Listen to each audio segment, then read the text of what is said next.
Hey, welcome to this week's Lifework Podcast. Last week we talked about thorns and thistles, and we were going to pick up right where we left off in that conversation last week. One of the things that, as I was reading through this and reflecting upon the different aspects that are here, it struck me in verse 18. Your work will produce thorns and thistles for you, and you will eat the plants of the field. Earlier, they were to eat from the fruit of the garden. Right.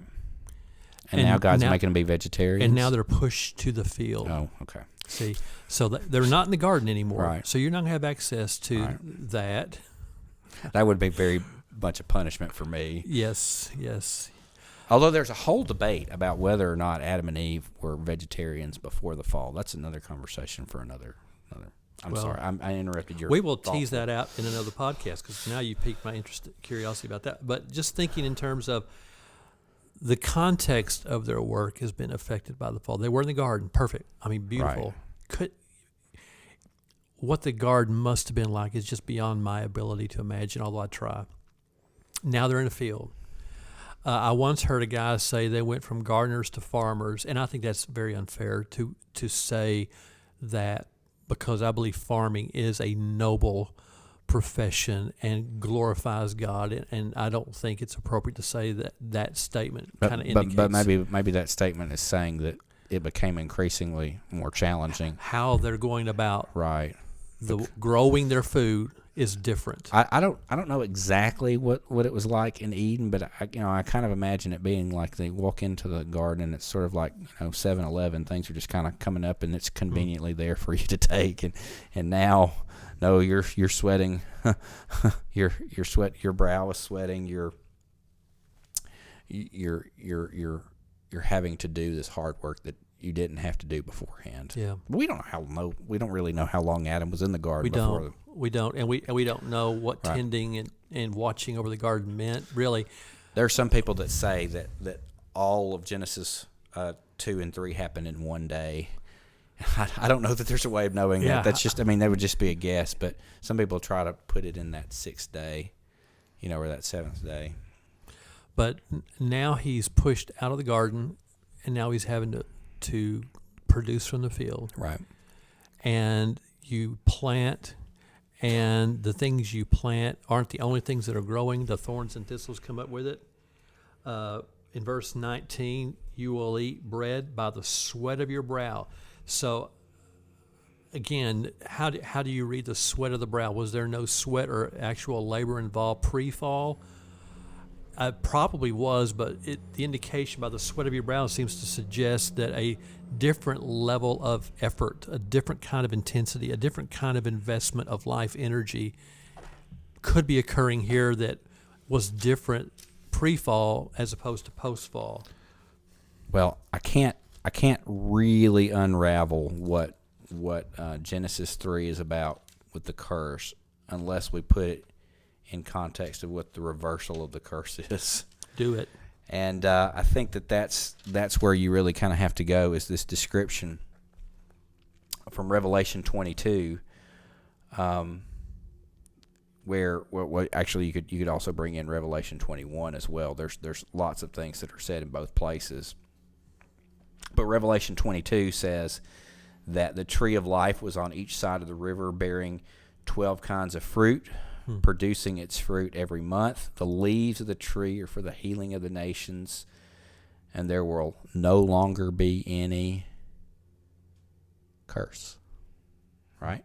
Yeah. The throne of God and of the Lamb will be in the city, and the servants will worship him. They will see his face, and his name will be on their foreheads. Night will be no more.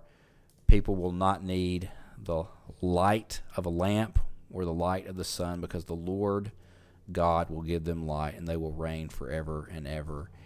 And again, there's other things that we could draw in from Revelation 21 about things that won't be in the new heaven and the new earth. The sea is no more. God's dwelling is with humanity. Death will be no more. He will wipe away every tear from their eyes. death will be no more grief, no more crying, no more pain, because the previous things have passed away. So whatever that Edenic experience looked like, I think we're getting close to that in the new heavens and the new earth, but I think it'll be even better than Eden. And from every indication, no pain, no suffering. It nowhere says, by the way, that there will be no work. It doesn't say. It doesn't even say there will be. I think there'll be a restoration and redemption of the cultural mandate. But clearly, it will not be work by the sweat of our brow. Yeah. I was thinking as you were talking and reading out Revelation that the curse and thorns and thistles reality does affect the production, the things we produce from our work. But I also think it affects the satisfaction, the psychological dynamic here at play, that how we are satisfied by the work of our hands. And always second guessing, always questioning, a bit of unsettledness about what we're doing. Yeah. And where I've wondered about God's provision of manna to the Israelites in the wilderness wanderings, that they're really not having to work for that. What is it? I don't know. What is it? I wasn't there. Manna. But in Hebrew, manna. it means what is it? Oh, well, there you go. What is it? Stop that. So, if he dies, he dies. yeah, this podcast is brought to you by Rocky IV. Anyway, the third best Rocky movie. Anyway, the provision was not received with gratitude and thanksgiving. Is that part of the curse of the fall, thorns and thistles, that even the good things God brings to us and even the things that are gifted to us, our reception of them is a reception of thorns and thistles? Yeah, I think so. I think that's what's kind of driving Ecclesiastes 3 here, where the preacher says, and I quote, "I hated all my work that I labored under the sun." Yeah. It's pretty pointed. Because I must leave it to the one who comes after me. Yeah. And who knows whether he will be wise or be a fool. We could go on, but I think that there is a sense in which that broken relationship that we have with God now, that we won't have in eternity, that we won't have after glorification, is what shapes our perspective in our work. That it might be that work in heaven is just as hard as work here now, but we come to work through sin-colored glasses, if you will, that we don't always appreciate the good things that God puts right before us, and when we fail to appreciate the gifts that God gives us, we can be quite miserable. Ask Adam and Eve. Yeah. If he dies, he dies. Well, so what am I going to do with you? I don't know. I'm feeling the futility of work right now. Anyway. I hated all my work as I labored under the sun. But I must leave it to the one who comes after me. One of my life verses, you're going to think this is a bit You really morbid. should put this on a T-shirt, though. Ecclesiastes 3:18. I'd probably... That should be the new Williams Works T-shirts. I hated all my work. Well. Some days they feel it, though. Some days they feel do. it. Because they're sinners, not because they're thinking the right way. But I'm sorry, your life first. I'm trying to talk. It's off the rails.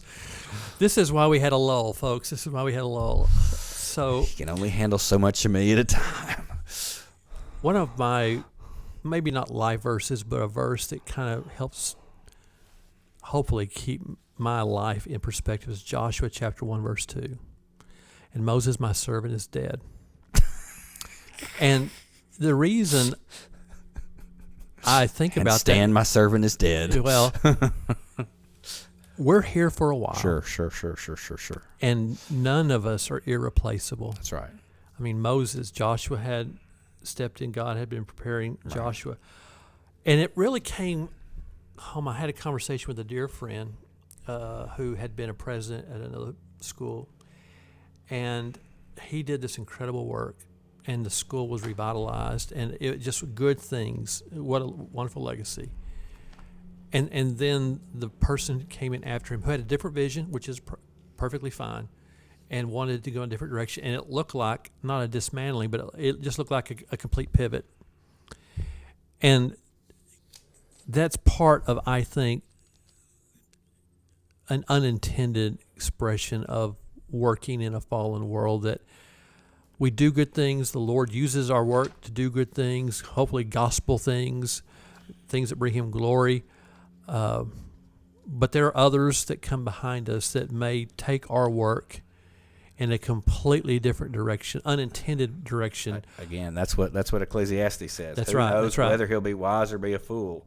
Yet he will take over all my work, what I labored so skillfully under the sun. This too is futile. Yeah. So we'll probably spend a little time in Ecclesiastes on this series. I do want to kind of bring this to a conclusion that is maybe encouraging. I think 2 or 3 takeaways from this is, number one, we have to acknowledge the reality of the world as it is. It is a fallen, sin-sick world still under the curse. Right. And secondly, it is clearly communicated, clearly pronounced by God, that one primary expression of that is going to be in our work. Right. We cannot be oblivious to that. We have to live with that reality in the forefront of our thinking. And that shapes, I hope it does, expectations and expressions of our work. But third, we are working this side of the cross. Jesus has come. Mm-hmm. Jesus has died, was buried and raised on the third day, ascended back to the Father. Now there is redemption. The reality of the offer of redemption and hope. What do we want our listeners to take away? We work in a sin-cursed world. It's a reality we have to be mindful of, but Jesus can even redeem our work. Yeah. Well, there's a phrase that we use in theology a lot that make me helpful for thinking about that, and that's the phrase "already, not yet." Yeah. And what that basically means, y'all, is that God has saved us. God has made our lives better. We're already part of God's kingdom, but we're not yet fully saved in the sense that we've not been glorified. We've not been completely sanctified. At least I haven't been. Maybe you have. I think we've given evidence of that today, that podcast. And we are still waiting for the redemption that's going to come when Jesus comes and sin and death are no more. So we live in the already part of our salvation, looking ahead to the not yet.